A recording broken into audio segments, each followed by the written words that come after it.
యేసు తుఫానును ఆపడానికి లేవలేదు. శిష్యులతో ఇంకా చనిపోని భయాన్ని బయటపెట్టడానికి ఆయన లేచాడు.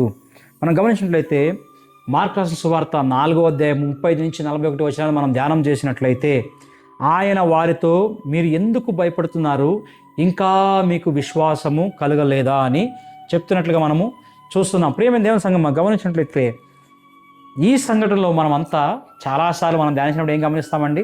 తుఫానుని మాత్రమే మనము చూసేవారుగా ఉన్నాం. కానీ యేసు మాత్రం తుఫాను చూడలేదు, ఆయన శిష్యుల హృదయాన్ని చూస్తూ ఉన్నాడు. గమనించండి, తుఫాను ఆపిన తర్వాత యేసు శిష్యులను అడిగింది, యేసు ఏమడుగుతున్నాడు అక్కడ? తుఫాను ఎంత పెద్దది అని కాదు, కానీ మీ విశ్వాసం ఎక్కడుంది? ఎందుకంటే దేవుడు పరిస్థితులను పరీక్షించడు, కానీ మన విశ్వాసాన్ని పరీక్షించే దేవుడు అయి ఉన్నాడండి. మొట్టమొదటి విషయం గమనించినట్లయితే తుఫాను అది యాదృచ్ఛికం కాదు, అది యేసు అనుమతించిన ఒక తరగతి గది అని చెప్పడానికి ఇష్టపడుతున్నా. ఎందుకంటే మార్కు 4వ అధ్యాయం 35 వచనం మనం చూసుకున్నట్లయితే, మనం ఆవలి ఒడ్డుకు మనం వెళ్దామని చెప్పింది ఎవరండి? యేసు ప్రభు వారే కదా. అంటే ఈ ప్రయాణం ఎవరి చిత్తంలో ఉన్నట్లు? యేసు ప్రభు వారి చిత్తంలోనే ప్రారంభమైంది. అయితే తుఫాన్ ఎందుకు వచ్చింది మరి అలాంటప్పుడు? ఎందుకంటే తుఫాను శిష్యులను ముంచడానికి రాలేదు, కానీ వారి విశ్వాసాన్ని బయట పెట్టడానికి వచ్చిందండి. కొన్ని తుఫాన్లు సైతాను పంపినవి కాదండి, అన్నీ కూడా సైతాను పంపినవి కాదు.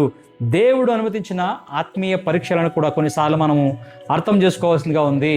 రెండో విషయం చూసినట్లయితే, యేసు నిద్రపోవడం అక్కడ ఆయన బలహీనత కాదు, కానీ సంపూర్ణ అధికారానికి ఒక సూచనగా ఉంది.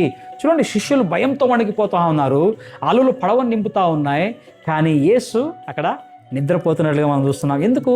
ఎందుకంటే భయపడేది శిష్యులు, భయపడని అవసరం లేనివాడు యేసుక్రీస్తుల వారు.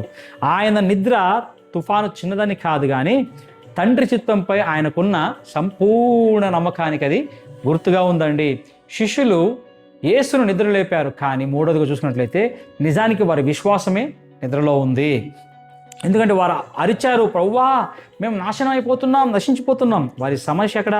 తుఫాను కాదు, కానీ పడవలో ఉన్న యేసును మర్చిపోవడం అండి. ఎన్నిసార్లు మనం అలాగే ఉంటామండి. మన జీవితాల్లో కూడా ప్రార్థిస్తాం కానీ భయంతో, ఆరాధిస్తాం కానీ అనుమానంతో. క్రీస్తు మనతో ఉన్నాడని తెలిసిన పరిస్థితినే ఎక్కువగా మనము నమ్మేవారుగా ఉన్నాం. ఈ సత్యాన్ని మనం గ్రహించుకోవాలండి.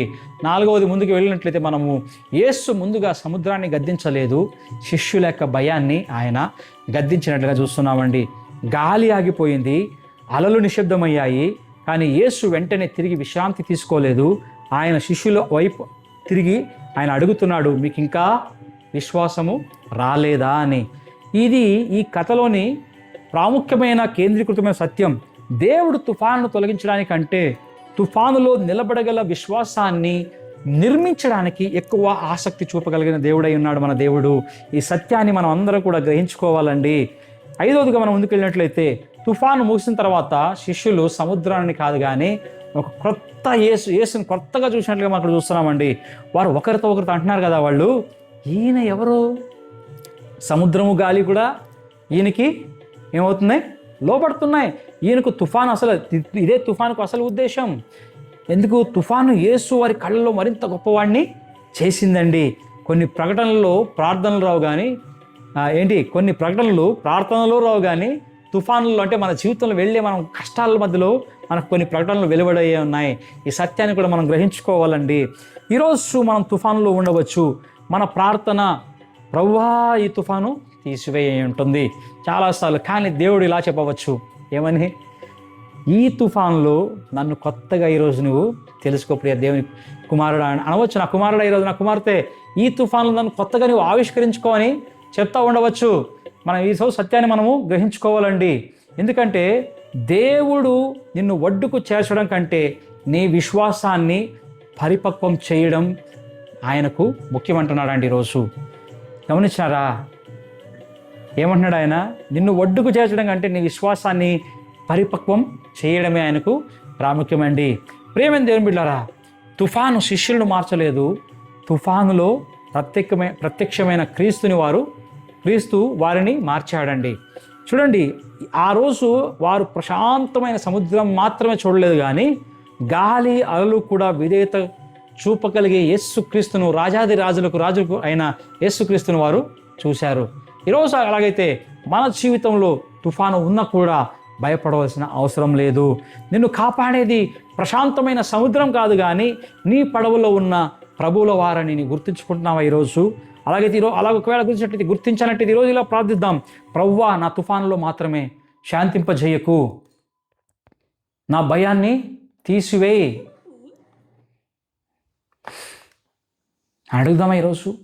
తీసివేయి, నా పరిస్థితిని మాత్రమే మార్చుకు, నిన్ను మరింతగా తెలుసుకునే విశ్వాసాన్ని నాకు ఈరోజు ఇవ్వని అడుగుదాం. తుఫాను ముగిసినప్పుడు నా సమస్య పెద్దది కాదు, కానీ నా దేవుడు ఎంత గొప్పవాడో చెప్పే ఒక సాక్షిగా నన్ను నిలబెట్టమని ఆయన అడుగుదాం. ఈ విధంగా ఈరోజు అడిగినట్లయితే ఆయన ఖచ్చితంగా మన జీవితంలో మన విశ్వాసాన్ని బలపరచగలడు. మన ఇంకా ఉన్నత స్థితిలో ఆయన మనల్ని ఉంచగలడు.